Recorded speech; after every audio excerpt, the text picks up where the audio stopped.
The girl casually took off her hat, and in that instant, every single student in the room was absolutely stunned. Just 3 days earlier, she had been nothing more than a plain, awkward-looking girl. Frizzy curls paired with those thick black-rimmed glasses had been her signature look for as long as anyone could remember. She was painfully shy and introverted, terrified of becoming the center of attention, so she had successfully made herself invisible to everyone around her. But there was no escaping classroom presentations. When she nervously walked up to the front of the class, she completely froze up. She couldn't get a single word out and even had a panic attack, leaving her no choice but to bolt from the classroom in embarrassment. But fate works like a magical wizard, always bringing earth-shattering changes to our lives when we least expect it. Her mother told her that her grandmother, whom she had never met, wanted to see her, though she didn't explain who exactly her grandmother was. Filled with nervous curiosity, Mia arrived at the gates of an incredibly grand mansion. Everything about the place radiated dignity and formality. There, she met her elegant, regal grandmother. Compared to Mia's sloppy, casual appearance, her grandmother was as graceful as a queen. At their first meeting, her grandmother immediately presented her with a precious gift, a family heirloom. Through their brief conversation, Mia learned about her grandmother's true identity. This woman who looked like a queen actually was a queen.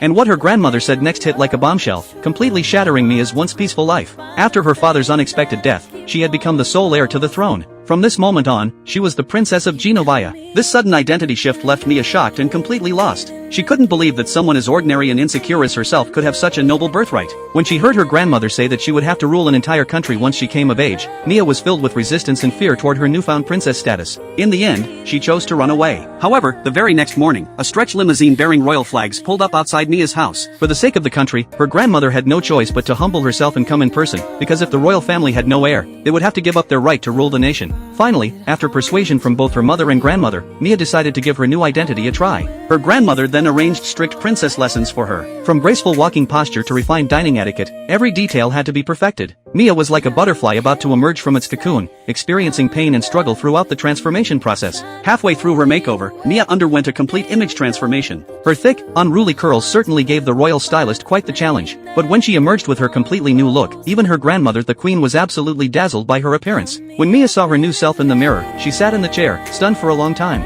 She couldn't believe she was capable of such an incredible transformation. Gradually, Mia began to emerge from her timid, becoming much more confident. And this change in her demeanor made Michael, who had been secretly crushing on her, start to feel threatened.